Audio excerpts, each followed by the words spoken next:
Assalamualaikum warahmatullahi wabarakatuh. Alhamdulillahirabbil alamin wassalatu wassalamu ala asrofil anbiya'i wal mursalin wa ala alihi washabbihi ajmain. Amma ba'du.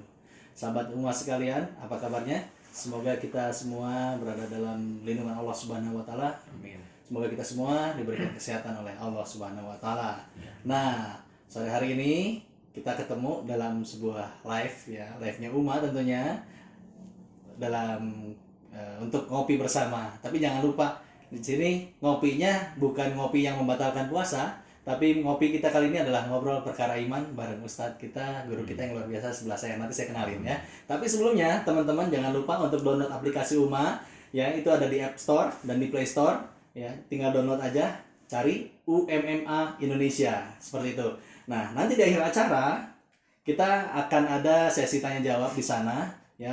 Teman-teman setelah masuk ke live streaming kita, nanti di bawah pojok kanan ada tombol pensil, bisa ditekan, kemudian keluar hashtagnya kenapa harus Islam, dan itu adalah tema kita pada sore hari ini menjelang berbuka ya. Nah, perkenalkan dulu, nama saya Hirman Hadianto, dan di sebelah kita sudah ada Ustadz ya, guru kita yang luar biasa, Ustadz Kuwihan, betul Ustadz ya? Iya.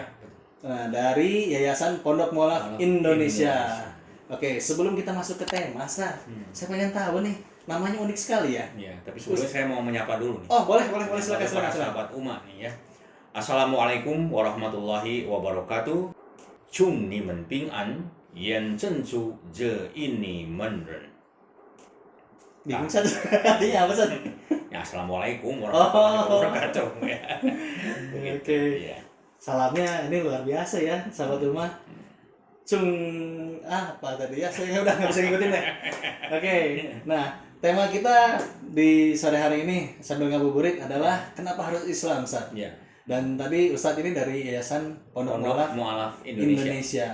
Nah, saya karena nama Ustadz ini unik ya, tadi Ya. Kuwihan. Itu dan Ustadz gitu, namanya Mandarin sekali tapi Ustadz. Iya. Boleh nggak cerita sedikit nih sebelum kita masuk ke topik kita di sore hari ini? Iya. Bismillahirrahmanirrahim. Alhamdulillah ya. Kenapa namanya tiga? Ya memang saya dari keturunan Chinese ya. Dari Tionghoa, ibu bapak saya memang orang Tionghoa. Kemudian juga kakek nenek saya juga dari sana, dari Cina daratan ya. Alhamdulillah, tapi sudah sekarang kita tetap sudah menjadi warga negara Indonesia gitu ya. Dan kita lahir di sini gitu ya. Itu hanya sekedar keturunan saja. Dan alhamdulillah ya, saya sudah menjadi seorang muslim dan pasti ya, akan dan pasti ya, ini harus ada kepastian nih. Kita akan kembali juga menjadi seorang muslim kepada Allah Subhanahu wa taala insyaallah ya. Itu sekitar 30 kalau boleh dikatakan, kalau umur sekarang usia saya udah 50 ya. Itu saya masuk Islam pada usia 18, kurang lebih berapa Kang Hirman tuh? Udah berapa tahun tuh? Waduh. Sekarang 50 Ustaz? Ya. Berarti 32 tahun. Ya. Waduh, luar biasa. 32 tahun saya mengucapkan 2 kalimat syahadah. 32 tahun. Ya, betul. Saya usia saya sekarang 17 tahun. Enggak ya? Usia saya sekarang mau 36 tahun ya kalau nggak salah. Ya. Berarti kalau saya dari lahir sampai sekarang ya Ustaz ya, Ya. usia sudah cukup lumayan nih Ya. gitu. Saya belum Ustaz. Tapi Ustaz mualaf sejak 32 tahun yang lalu dan sekarang sudah betul-betul menjadi Islam yang kafah ya Ustaz ya? Saya kalau mengaku kafah sih enggak lah gitu ya. Oh, belum. Bahaya, enggak seperti itu. Tapi Oke, saya oke. berusaha untuk kafah. Insya Allah. Itu aja ya. Luar biasa ya. Jadi ini pelajaran buat kita semua sahabat rumah. Kalau kita yang dari kecil memang lahir dari keluarga yang Islam dan dididik secara Islam, tapi ternyata mungkin kita belum benar-benar belajar tentang Islam itu sendiri ya Ustaz ya. Nah, ini akan nyambung nih sama tema kita nih Ustaz. Kenapa harus Islam? Nah, itu Ustaz pertanyaannya. Berarti 32 tahun lalu kenapa Ustaz memilih Islam? Nah, itu ceritanya mungkin panjang ya, tetapi akan saya bagikan untuk para sahabat umat ya. Mudah-mudahan dalam suasana bulan suci Ramadan ini kita banyak sekali pelajaran yang kita bisa petik, apalagi dalam suasana social distancing ya. Karena wabah pandemi corona ini. Mudah-mudahan ya saudara-saudara kita yang pada saat ini ditimpa oleh musibah karena sakit tersebut atau dengan sakit-sakit yang lain, karena sakit itu bukan hanya wabah corona saja ya, banyak gitu ya. Mudah-mudahan Allah Subhanahu wa taala mengampuni segala dosa dan kesalahan saudara-saudara kita ini, diampuni dosa-dosanya dan kesalahannya, Amin. diangkat derajatnya, Amin. dimuliakan oleh Allah dengan musibah tersebut, dan diberikan kekuatan Allah untuk menjadi jalan hidayah agar kembali ke jalan Allah. Nah, ini penting sekali. Karena di bulan suci Ramadan ini salah satu bulan di mana kita diajak oleh Allah setahun sekali untuk kembali kepada ajaran Islam. Makanya kenapa setelah Ramadan ini, sebentar lagi ya Kang Hirman ya, ini kan kita di penghujung Ramadan nih. Betul. Sebentar lagi kita akan Idul Fitri. Betul. Nah, akan kembali kepada fitrah. Ibarat seorang bayi yang baru dilahirkan dari perut ibunya. Ya, itu tidak membawa dosa dan celak sama sekali. Ya, ibarat kertas putih ya yang tidak ada coretan sama sekali, begitu. Nah, itu diharapkan orang-orang yang keluar dari Ramadan ini itu tidak meninggalkan dosa dan kesalahan lagi karena sudah bertobat di Ramadan ini. Jadi mudah-mudahan kita semuanya menjadi manusia-manusia yang bertobat kepada Allah. Nah, kenapa? Mengapa harus Islam? Nah, ini pertanyaan yang sangat menarik ya. Nah, alhamdulillah 32 tahun ini saya cerita juga mengenai pengalaman saya ya. Kenapa saya memilih Islam sebagai jalan hidup? Ya, dulu saya bukan Muslim karena saya dari keluarga Tionghoa ya. Bapak saya seorang Konghucu, ibu saya juga sama. Bahkan bapak saya ini menjadi salah seorang tokoh daripada vihara yang ada di Bandung ini. Begitu. Kenapa saya katakan tokoh? Karena ayah saya ini adalah salah satu keturunan daripada pendiri vihara yang ada di Bandung. Tepatnya di Jalan Pagarsih, yaitu Vihara Wan Santong ya, atau Yayasan Yasodara ya. Nama ayah saya namanya Ku Sicia. Nah, makanya anak-anaknya semuanya Ku gitu. Karena Ku ini marga kalau ya. Mungkin di Indonesia juga banyak sekali suku-suku yang menggunakan nama marga ya, seperti orang Batak dan sebagainya. Ya kan tidak hilang marganya itu. Ya. Di keturunan Chinese juga banyak marga kan. Mungkin Kang Hirman juga tahu, mungkin ada tetangga atau sahabat Kang Hirman dari keturunan Chinese juga ya. Yang ada marganya Tan, ada Lim. Kalau di Indonesia itu paling banyak tuh Tan dan Lim dan Li itu banyak gitu. Tapi kalau Ku jarang. Jarang sekali. Jarang. Alhamdulillah gitu ya. Tetapi walaupun jarang ya, Ku ini agak unik nih. Ya, kenapa? Karena ternyata kitab suci umat Islam itu marganya Ku. Depannya itu. Ini gimana nih, Sat? Menarik nih. Ya. Nama saya kan Kuihan. Ya. Quran itu dalam bahasa Chinese Kulancing. Ku-nya sama. Kulancing. Sanes lancingan. Lancingan celana ya. Artinya yang Al-Qur'an. Bahasa Sunda kalau lancingan ya. Jadi Kulancing. Ya, artinya kitab suci Al-Qur'an. Masya Allah. Itu dalam bahasa Mandarin. Oke. Ya gitu ya. Nah, singkat cerita ya, pertama kali saya mengenal Islam itu ketika diperkenalkan oleh seseorang yang baru pulang dari Singapura. Dan kebetulan yang pulang dari Singapura itu adalah teman dari para paman saya sendiri. Ya. Jadi paman saya ini pertama kali masuk Islam, namanya Yong Yun Kiang, orang Sumedang ya. Itu beliau ini menjadi salah satu ketua PITI Jawa Barat di tahun 1984. Sebentar, Sat. PITI itu apa, Sat? PITI itu dulunya waktu pertama kali berdiri itu singkatan dari Pembina Iman Tauhid Persatuan Islam Tionghoa Indonesia. Nah, kemudian berubah menjadi Pembina Iman Tauhid Islam karena pada saat itu nama Tionghoa tidak boleh dipakai. Karena setelah terjadi peristiwa G30 PKI di mana sekolah-sekolah Tionghoa yang berbahasa Tionghoa itu dilarang oleh pemerintahan pada saat itu.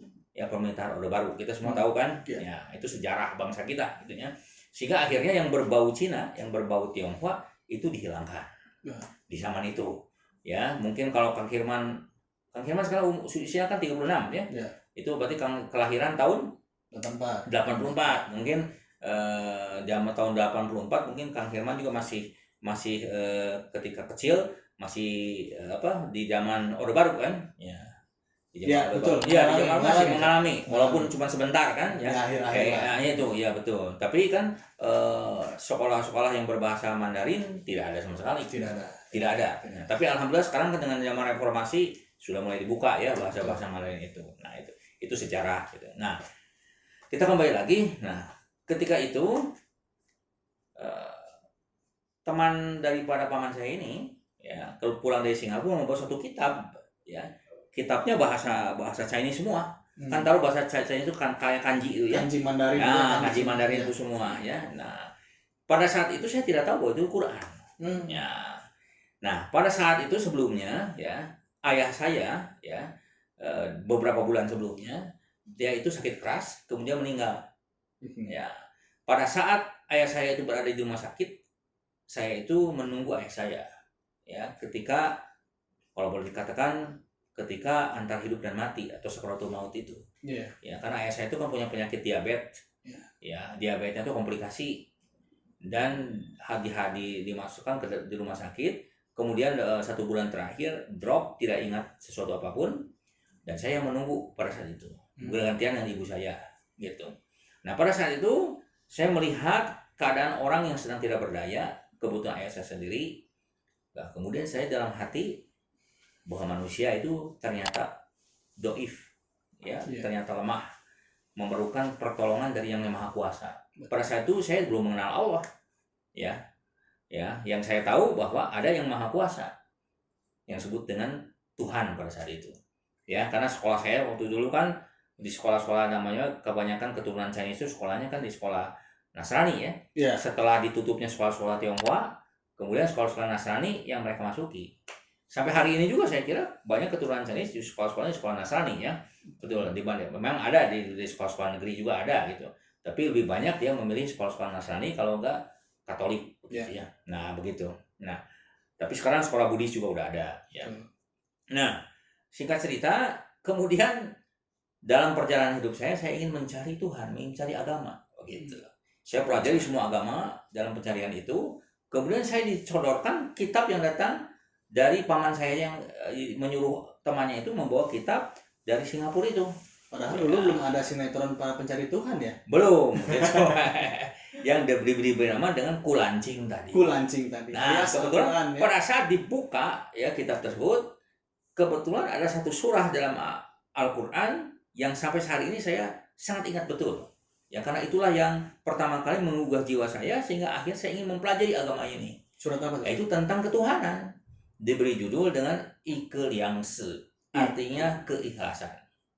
Nah, gitu ya. Nah, kemudian saya baca karena saya pada saat itu mengerti beberapa bahasa Mandarin ini karena bahasa ibu saya. Kemudian saya baca pelan-pelan, dimulai dengan kalimat Feng Ce Ren Zhe Zhe De Chen Chu Ceming. Apa itu? Ya, diteruskannya. Teruskan dulu. Ni Shuo Ta An La Shi Zu Yi De An La Shi Su Ilai De Ta Bu Chan Shen Ye Fei Bei Chan Shen U I Serta Tetuaitan. Nah, pada saat itu kan saya belum tahu ini Al-Quran. Tetapi saya mengenal maknanya, yaitu dengan nama Allah yang Maha Pengasih dan Maha Penyayang. Bismillahirrahmanirrahim. Nah, itulah redaksi dari kalimat Bismillahirrahmanirrahim. Ada sifat Allah yang paling utama, Rahman dan Rahim. Rahman itu adalah sifat Allah di alam semesta ini, gitu ya. Sedangkan Rahim adalah sifat Allah yang paling khusus yang ada di dalam tubuh seorang perempuan atau wanita yang namanya rahim itu. Kan ada di wanita itu semua. Betul. Kemudian setelah saya mempelajari Al-Quran, saya makin kagum dengan ajaran ini, makin yakin dengan Islam ini. Makanya judul hari ini, Kang Hirman, mengapa harus Islam? Ya. Nah, ini saya mau jelaskan. Islam itu adalah agama kita semua, agama fitrah, di mana setiap manusia yang dilahirkan memang dilahirkan di atas Islam. Pada saat itu ketika saya belum belajar Islam, saya tidak mengerti mengapa kok ada sabda Rasul yang mengatakan kulu mauludin yuladu alal fitrah. Setiap bayi yang dilahirkan dari perut ibunya dalam keadaan fitrah, dalam keadaan Islam, dalam keadaan suci. Betul. Saya pada waktu belum ngerti karena saya belum belajar Islam, tapi setelah belajar Al-Quran, jawabannya ternyata ada di dalam Al-Quran. Nah, itu. Jadi sebetulnya ya, kalau kita mau tarik ke belakang lagi, ya, kalau kita ingin mengenal Tuhan, mengenal pencipta kita, mengenal siapa yang menciptakan kita, kemudian apa tujuan kita diciptakan, dan kemana kita akan pergi setelah kita meninggalkan dunia ini. Pertanyaan-pertanyaan itu kalau sudah terjawab, maka kita akan menemukan siapa pencipta kita. Begitu. Makanya kalau orang belum mengenal dirinya, maka dia tidak akan mengenal penciptanya. Ya, itu betul. kan ada istilah seperti itu ya. Betul. Itu ada istilah seperti itu. Dikatakan barang siapa man arafa nafsahu fahuwa arafa robahu. Barang siapa yang mengenal dirinya, maka dia akan mengenal penciptanya. Begitu, Kang Hirman. Ya. Nah, kemudian dalam perjalanan tersebut, ternyata dalam surat Al-Ikhlas itu dimuat tentang siapa Allah itu. Yaitu dimulai dengan niswa ta'ala satu itu. Katakanlah bahwa Allah itu satu. Nah, di situ saya mulai ini karena selama ini saya mempelajari bahwa yang namanya Tuhan itu 3 gitu. Nah, kaget saya itu. Kenapa ini dikatakan bahwa yang namanya Allah Sang Pencipta itu yang memiliki sifat Rahman dan Rahim itu ternyata dia itu zatnya itu satu. Nah, gitu. Kemudian diteruskan lagi, saya kan penasaran kan? Adalah sesuilah itu, ya. Allah Somad, bahwa Allah lah tempat segala makhluk bergantung. Ya, jadi tidak ada satupun ciptaan-ciptaannya yang tidak bergantung kepada Dia, karena Dia penciptanya. Maka semua ciptaan-ciptaannya bergantung kepada Dia. Ya. Kemudian yang paling menohok lagi ayat yang ketiganya. Lam yalid walam yulad. Tapu chansen, yefei pei chansen. Tuh. Tidak melahirkan, artinya tidak berbapak, tidak beribu, dan tidak melahirkan dan tidak dilahirkan. Artinya tidak punya anak, tidak punya cucu dan seterusnya, dan juga tidak berbapak dan tidak beribu, tidak melahirkan dan tidak dilahirkan. Walam yakul lahu kufuwan ahad. UI serta ketuaitan. Tidak ada satupun yang bisa menyamainya. Nah, itulah yang membuat saya akhirnya bertanya kepada teman saya itu, ya teman paman saya itu, sebenarnya ini kitab apa? Maka setelah itu baru terus terang, ternyata dia seorang muslim, dan muslim di Singapura juga gitu. Dia mengatakan bahwa inilah yang disebut dengan kitab sucinya orang Islam. Nah, dari situlah saya mulai ingin mempelajari, saya ingin belajar agama Islam. Nah, maka saya mulai, karena ini kitab sucinya, maka saya harus mempelajari kitab sucinya, nah, ajarannya. Karena tidak ada satu ajaran agama pun kecuali kan ada sumbernya ya. Betul. Nah, sumbernya itu dari kitab rujukannya, kitab sucinya. Makanya harus dipelajari kitabnya terlebih dahulu. Maka oleh karena itu 10 tahun pertama ketika saya sudah mengucapkan 2 kalimat syahadat, pada saat itu saya diikrarkan 2 kalimat syahadatnya itu kebetulan kalau secara secara kesaksian pada saat itu saya diislamkan di Masjid Persatuan Islam ya, yang di Jalan Pajagalan itu. Oh, persis Pajagalan ya. Betul, tetapi secara formal saya juga diikrarkan lagi di Masjid Agung ya, di kantor PT Jawa Barat itu. Kan kebetulan kan paman saya PT Jawa Barat kan. Ya. Nah, tahun 84 kan jadi ketuanya kan. Saya masuk Islam tahun 86 kurang lebih. Ya, sekitar itu. Ya, 86 ya, sekitar itu masuk Islam. Kemudian saya belajar Islam selama 10 tahun pertama. Saya pelajari Islam, dan ketika saya belajar dalam perjalanan 10 tahun belajar Islam itu, sambil saya mendakwahkan Islam di tengah-tengah keluarga saya terlebih dahulu. Dan alhamdulillah yang pertama kali saya Islamkan adalah ibu kandung saya sendiri. Masya Allah. Alhamdulillah. Yaitu almarhumah yang 3 minggu yang lalu, bukan 3 minggu lalu, berapa bulan, sekitar 1 bulan yang lebih yang lalu, beliau dipanggil oleh Allah Subhanahu Wa Taala dalam usia yang ke-75 ya. Ya alhamdulillah, itu yang paling yang membuat saya sedih itu karena ibu saya yang mengikrarkan syahadatnya adalah saya sendiri. Nah, itulah yang membuat saya masih terkenang sampai hari ini juga. Jadi kalau saya bercerita tentang ibu saya, rasanya saya seperti ibu saya masih ada di tengah-tengah saya gitu. Karena saya hidup dengan ibu saya sudah hampir 50 tahun juga gitu. Jadi sejak masuk Islam dia ditinggalkan, ayah saya meninggal, kemudian saya tinggal dengan ibu saya sampai saya menikah, sampai saya punya anak, dan seterusnya. Sampai beliau meninggal pun alhamdulillah ya, disaksikan oleh kita semua di rumah saya sendiri begitu. Nah, itulah perjalanannya. Semoga husnul khatimah ya, ya, amin. Kita mohon doanya kepada sahabat rumah juga. Ya, betul. Mudah-mudahan dia seorang mantan mu'alaf juga, ibu saya ini, dan mudah-mudahan Allah SWT menerima keimanannya, menerima keislamannya. Amin, ya. Amin. Kemudian selanjutnya saya juga mengislamkan adik saya yang kedua, ya, adik saya yang pertama, ya, yaitu Ustadz Kukifung. Kukifung. Nah, atau nama Islamnya Ustadz Muhammad Syarif Abdurrahman. Saya juga punya nama Islamnya nih Kang Hirman. Oh iya. Yaitu Muhammad Karim Abdurrahman. Muhammad Karim Abdurrahman. Jadi yang satu Muhammad Karim Abdurrahman, yang adik saya ya, Muhammad Syarif Abdurrahman. Alhamdulillah udah jadi ustadz juga. Oh, Masya Allah. Karena beliau ini saya sekolahkan di Unisba waktu itu, Universitas Islam Bandung. Kebetulan jurusannya perbandingan agama. Nah, jadi sampai hari ini beliau seorang ustadz S1, beliau mengajar di daerah Cipageran ya, karena beliau kan tinggalnya di Cipageran.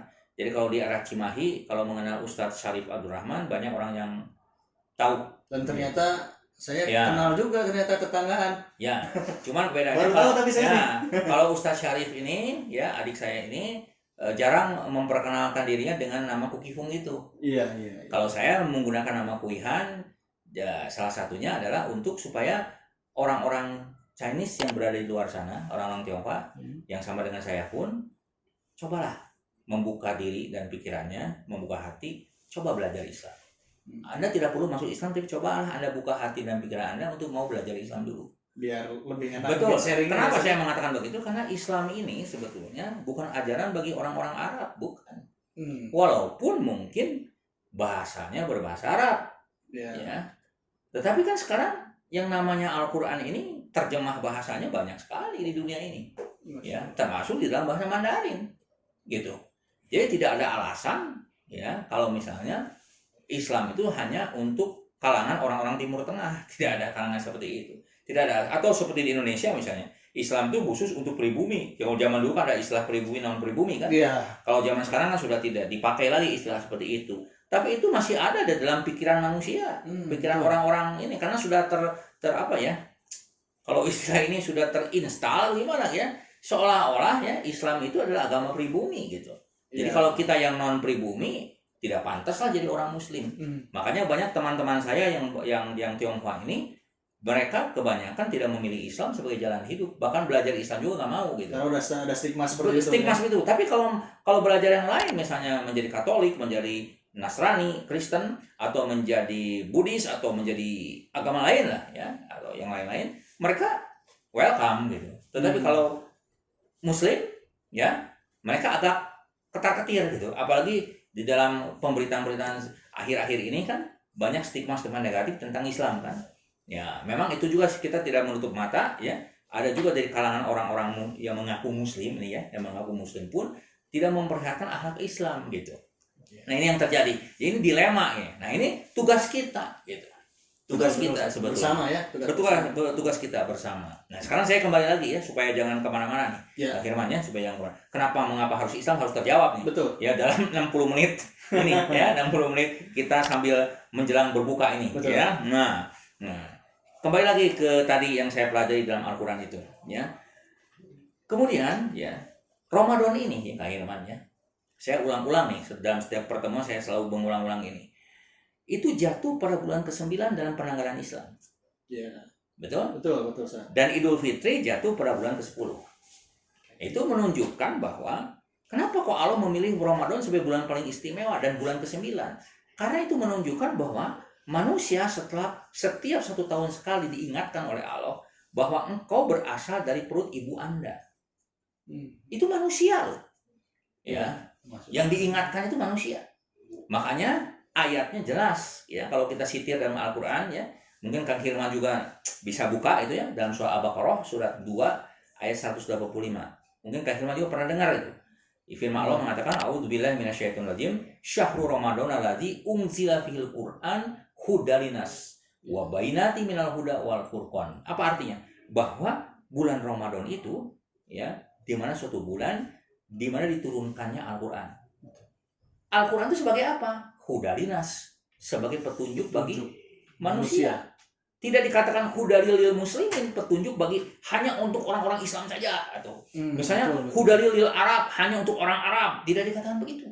Tapi hudalinas, petunjuk bagi umat manusia. Semuanya. Semuanya. Ini ya, berarti orang Cina juga, orang Chinese pun berhak Islam. Betul. Ya, bahkan orang Eropa pun berhak Islam. Betul. Orang Negro pun berhak Islam. Betul. Ya, pokoknya yang namanya manusia ya, tanpa melihat latar belakang suku, ya, dan latar belakangnya, maka dia berhak untuk Islam. Ya. Makanya saya belum mengerti bahwa kenapa Rasulullah mengatakan kullu mauludin yuladu ala fitrah. Manusia itu ketika dilahirkan dalam perut keluar dari perut ibunya dalam keadaan Islam. Itu maksudnya. Karena penciptanya sama. Ketika proses kelahiran pun sama. 9 bulan 10 hari di dalam perut seorang ibu. Ya. Kemudian konsumsinya ketika 9 bulan 10 hari di dalam perut ibu kita apa? Coba Kang Hirman. Mengkonsumsi apa? Mengkonsumsi Jabang bayi itu mengkonsumsi sari-sari makanan dari yang dicerna sama ibunya. Yang bukan dicerna sebetulnya lewat plasenta itu kan. Betul. Nah, Ya. lewat plasenta setelah bersekian bulan, tapi sebelum ada plasentanya dia nempel di dinding rahim. Betul. Ya, maka dikatakan alaq. Ya. Iqra bismi rabbikal ladzi khalaq. Khalaqal insana min alaq. Ya, wah, itu kan surat-surat pertama kali yang turun kan? Ya. Surat 96 itu, ya, bahwa seluruhnya manusia itu diciptakan dari segumpal darah. Alaq. Nah, alaq itu sebetulnya, ya, aslinya konotasi pengertiannya bukan hanya segumpal darah, Kang Hilman. Tetapi alaq itu sebenarnya sesuatu yang menempel di dalam dinding rahim ibu kita. Sesuatu yang menempel itu bukan menempel biasa, tapi sambil menghisap darah ibu kita. Nah, selama 9 bulan 10 hari itu kita sebetulnya memakan sari-sari makanan yang dialirkan lewat peredaran darah. Luar biasa ini kejadian manusia itu. Tapi bukan vampir ya? Nah, bukan vampir. Tapi sebetulnya kita nih jangan-jangan keturunan Dracula juga kita nih dulunya.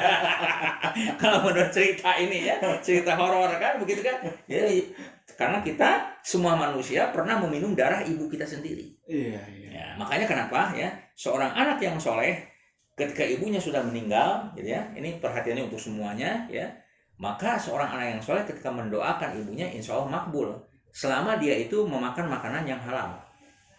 Setuju kan? Ya, kenapa? Karena darah ibunya masih ada di dalam dirinya. Betul sekali. Itu walaupun ibunya sudah meninggal, seperti ibu saya kan sudah berkelang tanah, sudah dikuburkan, ya, jasadnya sudah tidak ada. Tetapi darah ibu saya masih mengalir di dalam darah saya.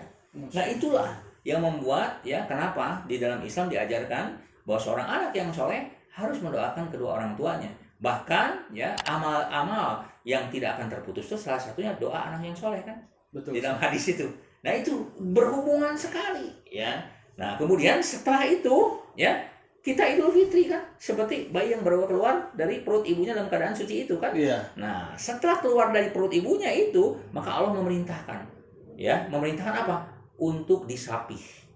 Ya, sapih selama 20 bulan 20 hari. Iya. Kalau dimaksimalkan 24 bulan. Al-Qur'an mengatakan seperti itu, yaitu disusui oleh ibunya. Betul. Nah, ya disusui ibunya juga sebetulnya itu darah ibunya juga. Iya, betul. Firman. Ya, bukan susu sapi itu. Kalau susu sapi kita misalnya kita diamkan dalam 1 hari 1 malam, itu warnanya tidak berubah. Betul. Tetapi kalau air susu ibu, Anda coba aja, Anda diamkan selama 1 hari 1 malam, maka akan berubah warnanya. Menjadi merah kembali. Itu sebetulnya hakikatnya darah ibu kita. Darah. Tapi begitu keluar dari tetenya ibu kita ini, warnanya putih. Kenapa? Karena Allah menginginkan supaya sang jabang bayi ini mau meminumnya. Coba bayangkan Kak Hilman kalau misalnya warnanya merah, ya, bayi itu tidak akan mau meminumnya karena jijik begitu. Iya. Betul? Nah itulah yang membuat kita berada dalam perut ibu kita selama 9 bulan 10 hari minum darah ibu kita yang berwarna merah, kemudian keluar dari perut ibu kita juga minum darah ibu kita juga sama selama 20 bulan 20 hari itu air susu ibu itu yang hakikatnya juga darah juga kan, tetapi warnanya jadi putih. Nah itulah jadi inspirasi oleh para ulama dahulu yang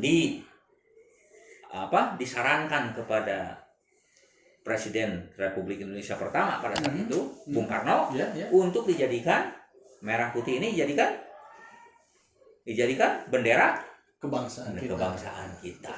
Nah itu sebetulnya sejarahnya. Makanya orang dulu itu istilahnya ada kalau misalnya lahiran anak dia bikin bubur merah, bubur putih. Ya itu ada filosofinya. Ya, itu ada ajaran Quran. Bukan jadi merah putih itu bendera kebangsaan ini cerita sejarah juga. Itu yang saya pelajari sebetulnya bukan ide daripada Bung Karno, bukan pula karena ilham dari seorang istri Bung Karno, bukan, tetapi itu adalah ide murni dari ulama yang diambil dari Quran sebetulnya. Masya Allah. Yang disarankan kepada Bung Karno, kemudian Bung Karno memiliki ide tersebut dan membuatnya seperti itu. Akhirnya Jadi kelahiran bangsa kita itu tidak terlepas daripada peranan daripada nilai-nilai Al-Quran Karim ini. nilai-nilai Ini Islam nilai ini, saya- universal luar biasa. Betul. Dan ini sangat universal sekali. Ya. Ya gitu. Nah ini yang harus diperkenalkan kepada saudara-saudara kita yang Tionghoa juga gitu. Karena kebetulan saya keturunan Chinese, maka saya ajak teman-teman saya ya yang kebetulan sama dengan saya, jangan alergi dengan Islam. Karena selama ini yang kita tahu Islam itu hanya distigmatisasi lewat media massa yang kadang-kadang tidak berasal dari sumber yang sebenarnya. Ya. Kalau Anda belajar Islam dari sumber yang sebenarnya, tentu pikiran Anda, mindset Anda tentang Islam akan berubah. Jangan sekali-kali Anda melihat ya Islam itu dari pemeluk-pemeluknya saja, tapi Anda coba pelajari ajaran yang sebenarnya sesuai dengan yang diwahyukan oleh Allah Subhanahu wa taala. Saya kira begitu Kang Firman, mengapa kita harus Islam. Itu salah satu alasannya gitu ya. Ya. Masya Allah. Jadi sahabat Uma luar biasa ya. Sore ini saya pikir tadinya kita ngobrolnya santai. Ke ngobrol perkaliman santai, ternyata Ya. kita dapat materi yang luar biasa nih dari Ya. Ustadz Kuihan Betul, ya. betul. Saya sendiri sampai ya susah berkata-kata ya. Ya. Yang tadi mulai dari beliau usia masih sekitar 32 tahun Ya, memeluk betul. Islam sehingga hari ini Kita mengenal surat ya, Al-Ikhlas dalam bahasa Mandarin kan? Al-Ikhlas dalam bahasa Mandarin yang saya juga tadi bingung bahasa Mandarin seperti Ya, apa. mengandung nilai-nilai tauhid ya. Betul, Nah, itu. mengandung nilai-nilai tauhid. Nah itu mungkin intisarinya. Kalau Ya. bisa dibilang juga bahkan dari sabda Rasul ya Sad, Ya, betul. bahwa Betul. Al-Ikhlas itu adalah sepertiganya dari Al-Quran. Betul sekali. Nah tadi intisarinya betul-betul Ustadz Kuihan ini baru buka Al-Quran dari Kulancing, betul ya namanya? Ya, kulancing dalam bahasa Mandarin. Dalam bahasa itu Mandarin Al-Quran. atau Al-Quran tadi. Ya. Dari situ aja beliau buka pertama kali ya dari surat itu dan sudah meresapinya sehingga beliau menjadikan sesuai dengan tema kita kenapa harus Islam tadi Ya. dari surat Al-Ikhlas awalnya. Betul, Ustaz, ya? dari surat Al-Ikhlas, Nah, kemudian dari kejadian original of species, dari kejadian asal usul diri kita Nah, sebagai manusia. dari 2 poin Dari itu. perut ibu kita. Nah, itu ya. Luar Ini biasa. ada hubungannya dengan Ramadan itu, 9 bulan tadi, bulan Ya. ke-9. Nah, Nah, jadi sahabat rumah sekalian, ternyata wah luas sekali, banyak sekali yang kita dapat dari Ustadz Kuihan di sore hari ini. Nah, sambil nunggu buka, ya, jangan lupa saya ingatkan sekali lagi buat sahabat Uma sekalian untuk download aplikasi Uma di App Store atau di Play Store. Nanti cari UMMA Indonesia, M-nya 2, jangan lupa ya. ya. Kemudian buat yang mau nanya, nanti kita tunggu nih. Sebentar lagi kita masuk ke sesi pertanyaan, ya. Itu ada tombol pensil di sebelah kanan bawah. Ya. Teman-teman bisa langsung tekan tombolnya, nanti akan keluar hashtag. Hashtagnya adalah kenapa harus Islam. Kemudian ajukan pertanyaan dari sahabat umat sekalian Ya. tentang apa saja yang ingin ditanyakan kepada Ustadz yang kalau bisa ya, Ya. temanya atau pertanyaannya harus sesuai dengan tema pada sore hari ini. Ya. Ya Ustadz ya, betul Ya, ya. betul. Sebelum masuk ke pertanyaan Ustadz, saya Ya. pengen bahas sedikit. Tadi Ustadz juga kan seorang pembina di Pondok Mualaf Indonesia. Ya, betul. Kenapa sih harus mualaf Ustadz? Nah, begini ya, karena saya dulunya memang dari seorang mualaf juga ya. Tentu hari ini saya tidak mengaku mualaf lagi, tapi sudah jadi mukalaf gitu ya. Ya, Sudah mantan dibebani ya, mantan mualaf ya. menjadi mukalaf. Tentu kan berita gembira ini, pengalaman yang luar biasa ini harus saya bagikan. Dan ini merupakan kewajiban agama. Iya. Di mana Islam itu adalah agama yang harus disampaikan kepada manusia lainnya. Seluruh umat manusia. Makanya ada istilah baligu ani walau ayah. Itu hadis kan? Iya. Tetapi sebetulnya dalam Quran ada, yaitu surat Al-Maidah surat 5 ayat 67. Itu jelas sekali. A'udzubillahi minasyaitonirrajim. Ya ayyuhar rasul, baligh ma unzila ilaika mirabbika wa ilam taf'al wa ma balaghta risalata. Apa artinya? Wahai Rasul, ini ditujukan kepada Nabi Muhammad. Pada saat itu ketika beliau diangkat menjadi nabi dan rasul. Ya, wahai Muhammad, wahai Rasul, baligh. Baligh itu apa artinya? Sampaikanlah. Jadi Islamnya harus disampaikan, ya. Jadi bukan hanya diimani untuk diri sendiri. Itu salah itu. Ya, jadi Islam itu harus disampaikan. Ma unzila ilaika mirobika. Apa yang telah diturunkan kepada engkau wahai Muhammad dari Tuhanmu. Oh, wajib disampaikan. kan saya pada saat itu saya sudah mengikrarkan 2 kalimat syahadat, maka saya dengan sadar saya harus belajar Islam, dan Islam yang saya pelajari harus disampaikan lagi kepada orang-orang yang paling saya cintai dalam hidup ini. Siapa? Ibu saya sendiri. Itu yang harus pertama kali mendengar tentang ajaran Islam ini. Dan sudah saya lakukan. Alhamdulillah. Berarti dakwah itu tugasnya semua umat Islam dong. Betul. Pertama kali mendakwahkan Islam kepada keluarga terdekat Anda, terutama ibu yang melahirkan diri Anda. Bayangkan Kang Hirman, apakah kita tega melihat ibu yang melahirkan diri kita sendiri tidak akan selamat nanti di akhirat? Padahal kita udah tahu ilmunya. Bayangkan, sungguh suatu penyesalan bagi seorang anak bila dia tidak bisa menyelamatkan ibunya ketika di akhirat kelak. Nauzubillahi min dzalik. Makanya itulah yang pertama kali saya lakukan, adalah saya berusaha keras untuk mengislamkan ibu saya sendiri yang melahirkan saya. Karena kan saya udah tahu ilmunya, gitu, ya. Dan itulah yang itu tidak mudah. Ketika saya mau mengislamkan ibu saya tidak mudah. Tetapi atas pertolongan Allah, ya, dan upaya yang kita lakukan, ya, juga karena pertolongan Allah, selama akhirnya 2 tahun setelah saya mau mengucapkan 2 kalimat syahadat, ibu saya juga mengikuti saya mengucapkan kalimat syahadat. Kalau teman-teman gimana? Banyak juga? Teman-teman juga ada yang muslim juga ada, ya, baik teman sekolah maupun teman dalam pergaulan, gitu. Makanya kenapa saya mendirikan yayasan tadi, Mualaf Indonesia itu, karena sebelum yayasan ini didirikan, saya sudah alhamdulillah dalam perjalanan hidup saya sudah mengislamkan kurang lebih 50 orang. Ya, dari kalangan etnis Tionghoa kebanyakan, gitu. Alhamdulillah setelah berdialog dengan kita, gitu, mengenai ajaran Islam ini. Tapi mungkin dialog ini berbeda dengan yang biasa dilakukan oleh kebanyakan, ya. Karena biasanya kalau orang Chinese itu kan, orang Tionghoa itu kebanyakan banyak juga yang tertutup, ya. Oleh kita harus secara fardiyah, ya. Jadi artinya kita mendakwahi mereka itu secara personal. Jadi tidak dalam ruang lingkup yang umum, gitu, ya, tetapi yang khusus. Makanya kenapa saya mendirikan Yayasan Pondok Mualaf ini, karena orang-orang mualaf itu kan orang-orang yang penasaran ingin tahu Islam.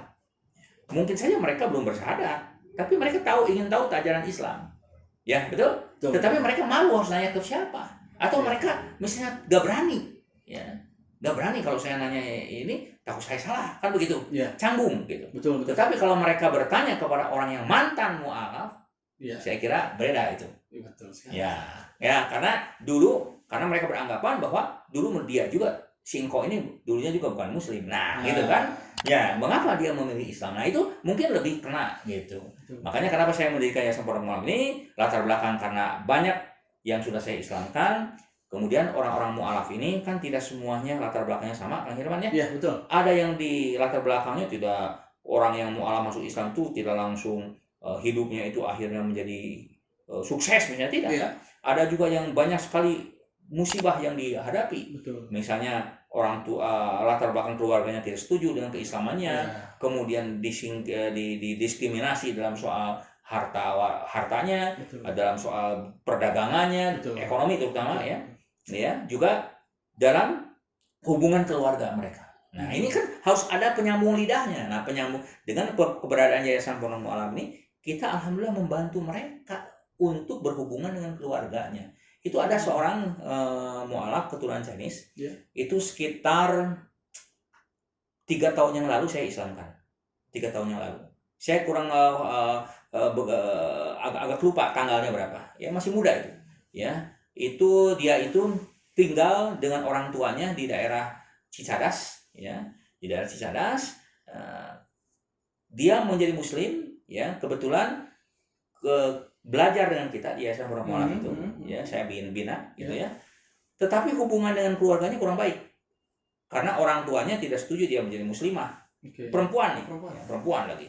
Dan alhamdulillah pada akhir-akhir ini memang banyak keturunan Chinese yang masuk Islam itu dari kalangan perempuan justru. Kalau di zaman saya banyaknya laki-laki. Ya. Kalau sekarang justru perempuan banyak. Nah, ini kan fenomena yang cuma mereka nggak ada yang ngebina nih, Kemudian saya bantu, saya datangi orang tuanya, padahal bukan muslim. Saya ngobrol dengan orang tuanya, kan sama-sama Chinese. Betul.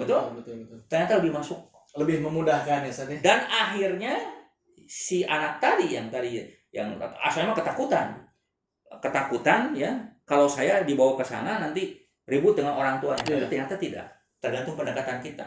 Akhirnya alhamdulillah ya menerima ya, sampai akhirnya dinikahkan dengan orang muslim. Orang tuanya juga datang.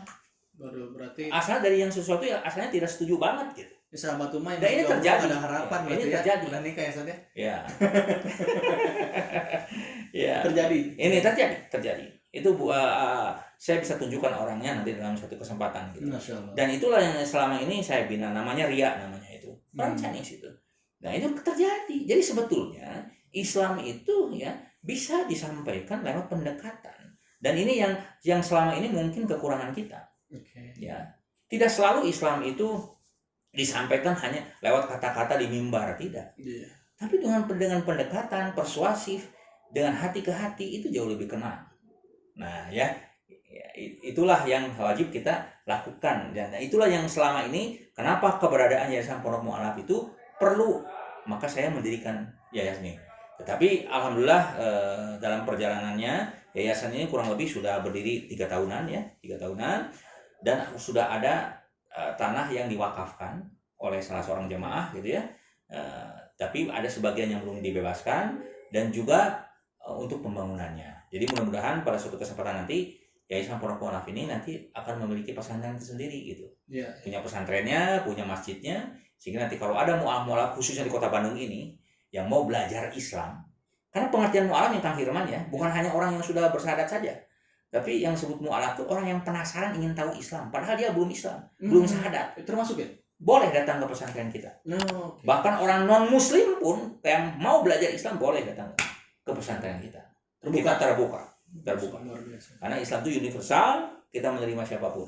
Nah, sebentar. Begitu. Saya baru ingetan nih, buat sahabat Uma sekalian yang belum follow Pondok Mu'alaf Indonesia, bisa nanti masuk ke search engine-nya di sebelah atas ya, di homepage-nya Uma, kemudian cari Pondok Mu'alaf Indonesia, jangan lupa di follow ya, kepoin aja terus isinya seperti apa, terutama yang teman-teman pengen tahu tentang kegiatan Pondok Mu'alaf atau ingin ikut membantu pengembangan dari Pondok Mu'alaf tadi ya. Betul. Ya, akan ada pembangunan pesantren di sana.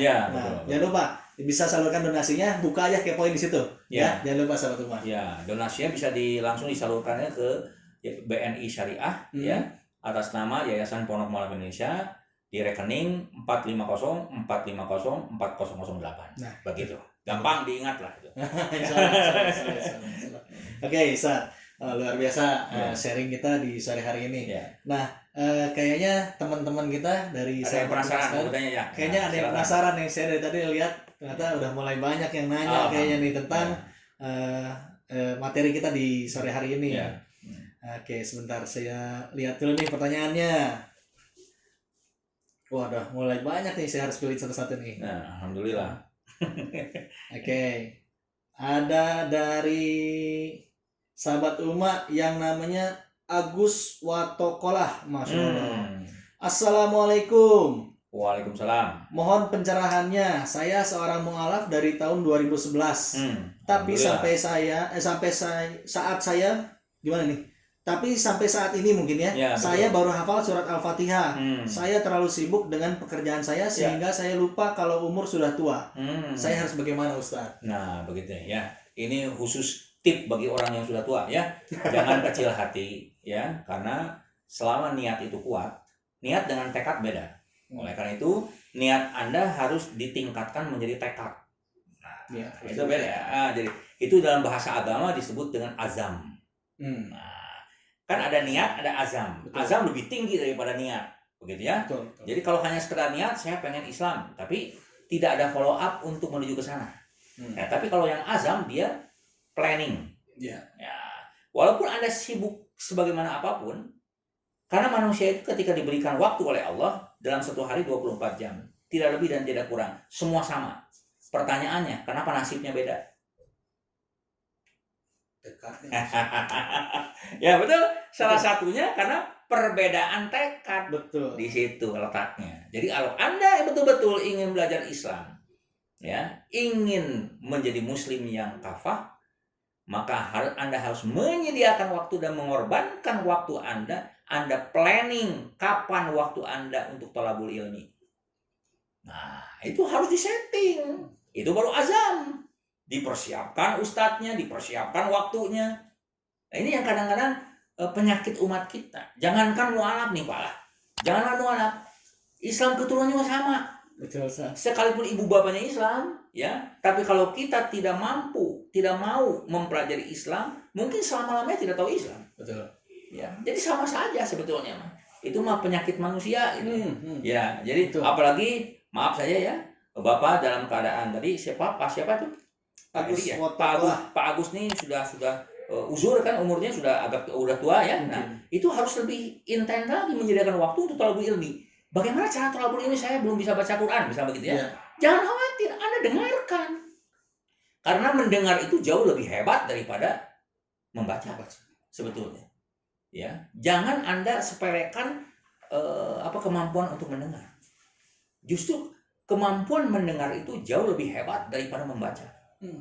Sudah saya pernah buktikan. Selama 10 tahun pertama saya belajar Islam, saya sebetulnya tidak terlalu banyak membaca sebetulnya. Tetapi saya lebih banyak mendengar dari ustadz-ustadz dan kiai-kiai yang memiliki ilmu, kapasitas ilmu itu. Di mana saya rajin datang ke majelisnya, kemudian saya dengarkan. Ya, jadi selama ini yang saya sampaikan kepada sahabat-sahabat umat ini sebagian yang pernah saya dengarkan dari kiai-kiai yang sebagian dari kiai-kiai itu yang dahulu ulama-ulama itu sudah meninggal dunia gitu. Yang saya serap gitu. Yang saya tapi dengarkannya bukan dengarkan sembarangan, tapi mendengar dengan sungguh-sungguh begitu. Jadi tidak tertutup kemungkinan ya, tidak Anda thalabul ilmi itu jangan menunggu Anda bisa baca Quran. Justru thalabul ilmi itu dilakukan ketika Anda mampu untuk mendengarkan orang lain berbicara begitu. Nah, itu yang harus Anda lakukan. Saya kira begitu. Masya Allah, luar biasa sekali ya penjelasan dari Ustadz Kuihan nih. Ya. Jadi ya tadi betul ya Ustadz ya, kita itu harus mau mendengarkan. Dan apalagi hari ini sahabat Uma, aplikasi Uma ini sudah memiliki fitur live streaming. Dan banyak sekali ustadz, para guru-guru kita, asatidz, kemudian komunitas-komunitas Islam yang hari ini melakukan live streaming di Uma. Jangan lupa pantengin terus, kita bisa belajar banyak dari mereka. Dan tidak ada kata terlambat untuk belajar. Ya Ustadz ya? Ya. Oke. Nah, kita masuk ke pertanyaan kedua. Ya. Dari saudari mungkin ya, Ida namanya. Ya. Dari saudari Ida, dari sahabat Uma yang namanya Ida nih. Bagaimana jika suami mu'alaf dan belum lancar bacaan sholat, padahal dia yang harus menjadi imam ketika sholat? Ini kurang lebih mirip dengan yang tadi. Cuman istrinya. Ya, begitu. Ya, gimana Ustaz? Ya, tetap sebagai seorang suami dia menjadi imam keluarga. Ya, apapun kemampuan suami kita harus hargai.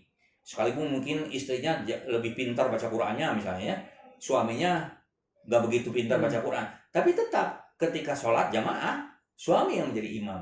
Nah, gitu ya. Yang minimal kan Al-Fatihah mah piraku teu apal. Kan gitu ya. Ya, kalau teu apal Al-Fatihah tuh sah salatna. Gitu. Nah, oleh karena itu ya mudah-mudahan suaminya didorong terus supaya mau belajar lebih intens lagi. Harus saling melengkapi. Saling melengkapi begitu. Ya itu. Oke, Ustaz. Ada lagi nih pertanyaan dari sahabat Uma yang namanya apa nih? S batu apa? Namanya S, E sama S. Ya. Apa yang harus dilakukan seorang wanita muslimah ketika ada yang ingin menikahinya, tapi calonnya itu masih beragama non-Islam dan berniat menjadi mu'alaf? Nah, ini banyak sekali terjadi ini.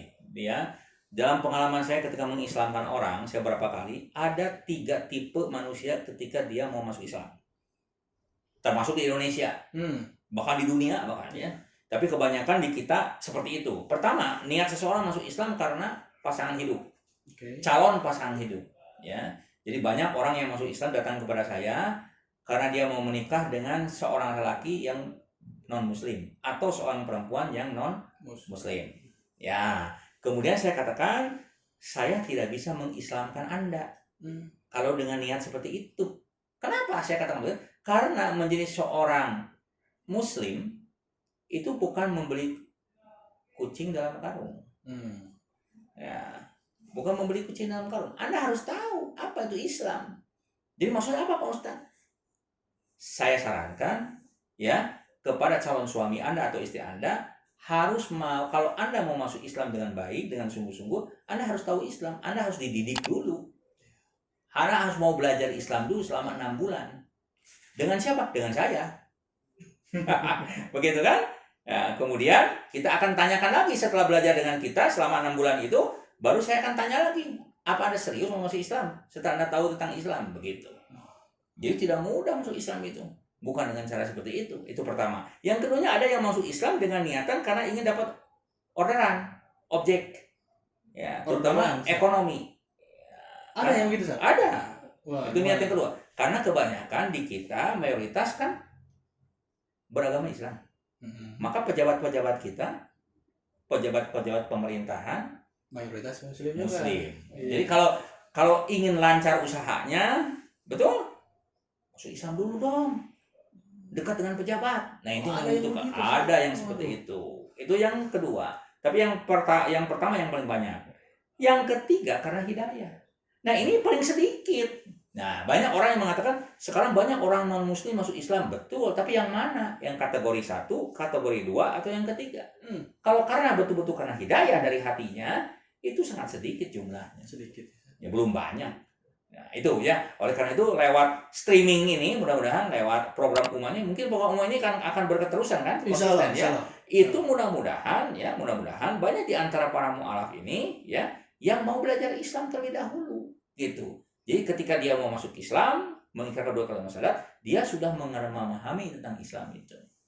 Ya, jadi bukan karena yang tadi, bukan karena pasangan hidupnya muslim atau muslimah, maka dia supaya dapat izin, maka dia masuk Islam dulu gitu. Nah, karena ada kejadian seperti ini Kang Hirwan, setelah mereka menikah, ternyata apa yang terjadi?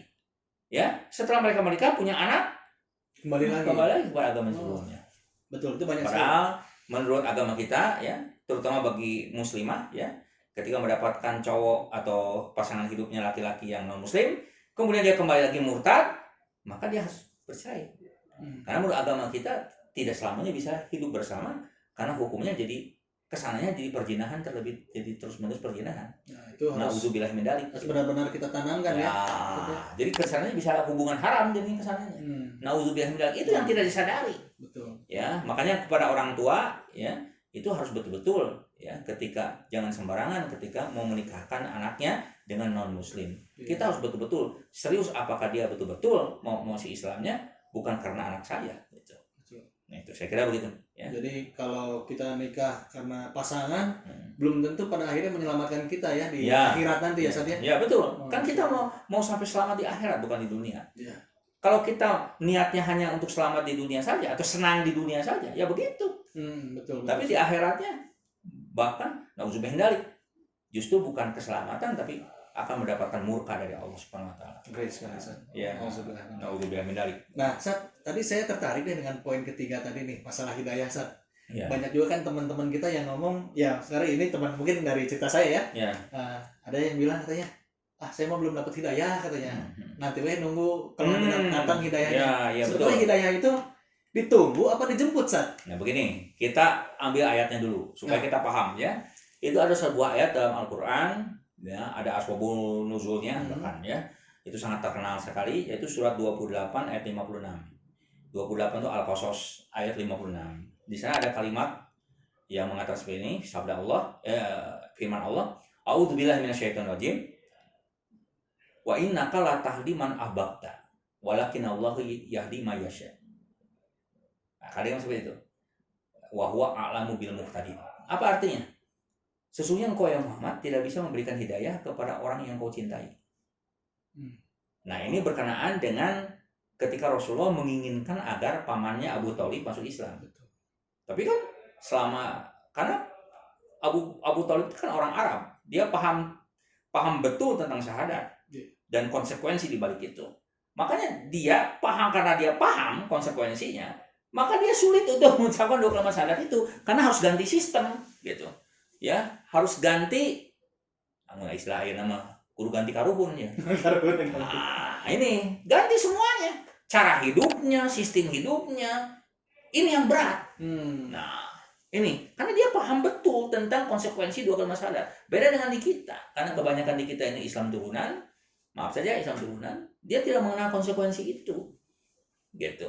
Karena ibu saya Islam, bapak saya otomatis Islam dong, gitu. Ya, betul. Ya, padahal sebetulnya tidak seperti itu. Ya, kalau kita melihat menggali dari sejarah di zaman Rasulullah SAW, ya, pamannya sendiri aja sulit untuk menerima hidayah itu, ya. Oleh karena itu Allah mengatakan, wahai Muhammad, engkau tidak bisa memberikan hidayah kepada orang yang kau cintai. Jadi sebetulnya, ya, cinta itu bisa membuat seseorang jadi buta, buta terhadap kebenaran, kecuali cinta kepada Allah dan Rasul. Nah, itu salah. Ya, itu lain-lain soal. Tapi kalau cinta selain daripada kepada Allah, itu membuat kita buta dan tuli ketika mengetahui hakikat kebenaran. Contoh seperti tadi aja, ya, dia mau menikah dengan seorang laki-laki yang non Muslim, ya, karena persoalan apa? Cinta. Tapi bukan cinta kepada Allah, cinta secara manusia saja. Dia mengorbankan masa depan akhiratnya untuk sesuatu yang tidak pasti. Bukan tidak pasti, sesuatu yang sebentar. Gitu. Kan kehidupan di dunia ini hanya sebentar. Gitu. Dia korbankan, karena dia cintanya buta. Gitu. Tidak memahami hakikat kebenaran itu. Jadi ini yang disebut cinta buta. Nah ini hati-hati, cinta dalam Islam itu yang diajarkan cinta yang berkesadaran, cinta melek, gitu. Bukan cinta buta yang diajarkan dalam Al-Quran. Itu satu. Yang kedua yang namanya hidayah, Kang Hirman nih, harus Anda sadari. Ada orang mengatakan tadi, saya mau belum dikasih hidayah, kan begitu? Betul. Itu salah besar. Semua manusia diberikan hidayah oleh Allah. Kalau Anda mengatakan saya tidak diberi hidayah, berarti Allah pilih kasih dong. Allah tidak adil dong kalau begitu. Betul? Padahal Allah sudah memberikan hidayah kepada manusia. Kalau saya nih jelaskan secara detail, ini panjang lebar, mungkin 1 jam nggak cukup nih. Karena harus ada bahasan tersendiri. Betul, panjang kayaknya. Jadi kalau hidayah itu sama dengan rezeki. Rizki diberikan oleh Allah kepada semua makhluknya. Betul nggak? Betul. Hidayah juga dikasih. Betul. Cuman ada yang jemput dan ada yang tidak. Hare-hare hidayah terlewat gitu. Ya kan? Ada yang menjemputnya. Beda nggak? Betul. Beda. Orang yang bersikukuh, memiliki azam tekad yang kuat, punya planning untuk menjemput hidayah itu, seperti yang kita lakukan ini, insya Allah. Iya. Ya. Insya Allah. Ingin menjemput hidayah Allah itu dengan mendengarkan, ya, mendengarkan tausiah dari orang-orang yang memiliki ilmu tersebut, gitu kan?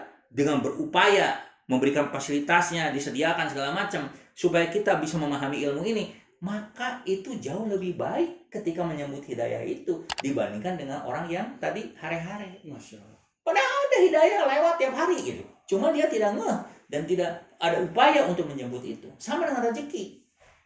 Nah, nasib manusia itu ditentukan oleh itu. Makanya kenapa? Ya, takdir itu bukan soal, ya, soal apa? Bukan yang disebut takdir itu adalah pilihan Anda, gitu. Ya, itu yang disebut takdir itu adalah tergantung kepada pilihan Anda, gitu. Dan Allah akan menetapkan itu, gitu. Makanya kan nanti ada orang yang di penghujung hidupnya dalam keadaan husnul khotimah, ada dalam keadaan su'ul khotimah. Ada juga orang yang asal muasalnya dia orang soleh dalam hadisnya, tapi di penghujung hidupnya dia berbuat yang tidak soleh, keluar dari jalan Allah, kemudian dia meninggal dalam keadaan kufur. Ada juga sebaliknya orang yang tidak soleh, ya, tiap hari dia maksiat, tapi di penghujung hidupnya dia dapat hidayah, kemudian dia bersungguh-sungguh bertobat kepada Allah, kemudian dia meninggal dalam keadaan husnul khotimah. Dibalik. Jadi sebetulnya, ya, yang disebut dengan takdir itu pilihan kita ketika kita menjemput hidayah itu. Diberikan kebebasan oleh Allah. Jadi jangan salahkan Allah, tapi salahkan diri Anda sendiri. Anda diberikan waktu sama 24 jam, 1 hari semalam. Makanya ada kalimat wal asri. Setiap demi waktu, innal insana lafi khusr. Setiap manusia itu di dalam kerugian. Itu maksudnya. Nah, kalau Anda renungkan itu, Anda akan memiliki sesuatu yang mengetuk pintu hati Anda bahwa Anda selama ini melalaikan kewajiban-kewajiban Anda sebagai hamba Allah, begitu. Luar biasa sekali penjelasannya nih.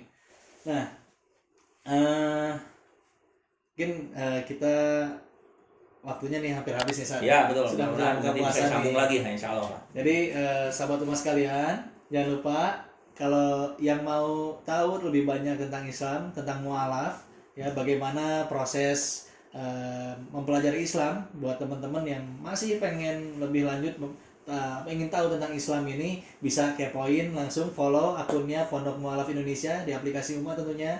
Jadi pastikan untuk download aplikasi Uma. Kemudian tetap bisa nanti menanyakan pertanyaan-pertanyaan tentang Islam dan mualaf ya mungkin saja insya Allah, di insya Allah. fitur Q&A-nya Uma ya, jangan lupa sahabat-sahabat Uma sekalian. Nah, di penghujung sore hari ini saat menjelang buka, mungkin ada sedikit kesimpulan dari Ustadz untuk tema kita sore hari ini. Ya, begini. Mudah-mudahan lewat acara ini ya, saya kira yang kalau kita mendakwahkan Islam ini saya pesankan kepada semua teman-teman ya, juga para sahabat umat ya, jangan sekali-kali kita membatasi diri kita ketika kita menjelaskan tentang Islam. Karena Islam itu adalah universal. Wa ma arsalnaka illa rahmatan lil alamin. Islam itu untuk semua. Bahkan Al-Qur'an juga mengatakan Quran diturunkan juga untuk hidayah bagi umat manusia gitu. Karena pencipta manusia itu pada hakikatnya adalah satu. Itu yang saya pesankan. Oleh itu bukalah hati Anda, bukalah pikiran Anda untuk menerima hidayah ini, untuk mempelajari hidayah ini. Hidayah itu diberikan oleh Allah kepada setiap manusia. Karena manusia diberikan hati, manusia diberikan akal. Dengan akal dan hati itu, dengan pendengaran dan penglihatan, mudah-mudahan mereka bisa menjemput hidayah kepada Allah. Ya, oleh karena itu takdir sekali lagi adalah tergantung pilihan Anda. Saya kira begitu. Mungkin ditutup dengan apa sih? Ya, kita tutup pertemuan pada sore hari menjelang buka ya. Apakah karena belum adanya belumnya? Belum azan ya. Kita tutup dengan doa akhir majlis saja. Subhanaka Allahumma bihamdika asyhadu alla ilaha illa anta astaghfiruka wa atubu ilaik. Allahumma inna nas'aluka salamatan fidin wa afiatan fil jasadi wa ziyadatan fil ilmi wa barakatan fil rizqi wa taubatan qabla maut wa rahmatan indal maut wa maghfiratan ba'dal maut. Allahumma hawin alaina fi sakaratil maut wa nazata minan nar wa afwa indal hisab. Rabbana la tuzigh qulubana ba'da idh hadaitana wa hab lana min ladunka rahmah innaka antal wahhab. Subhana rabbika rabbil izzati amma yasifun wa salamun alal mursalin walhamdulillahi rabbil alamin. Aqulu qouli hadza wa astaghfirullah li wa lakum billahi taufiq wal hidayah. Wassalamualaikum warahmatullahi wabarakatuh. Selamat berbuka puasa, jangan lupa cuci tangan, tetap aman. Wassalamualaikum warahmatullahi wabarakatuh. Kita terlahir untuk mencari jalan yang lurus. Dalam mendapatkan pengetahuan, dalam mencari pengalaman,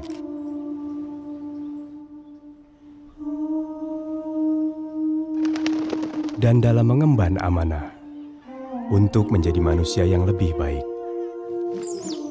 Namun, dalam perjalanan kita, dunia tidak selalu sejalan dengan keyakinan.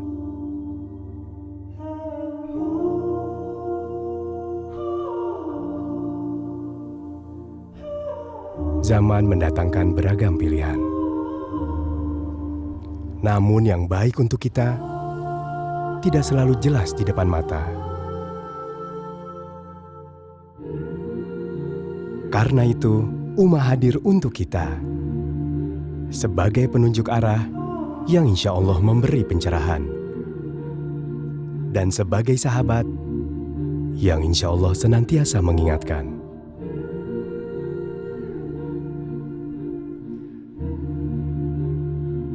Dalam perjalanan kita pulang menuju jannah, Uma, teman ibadahmu.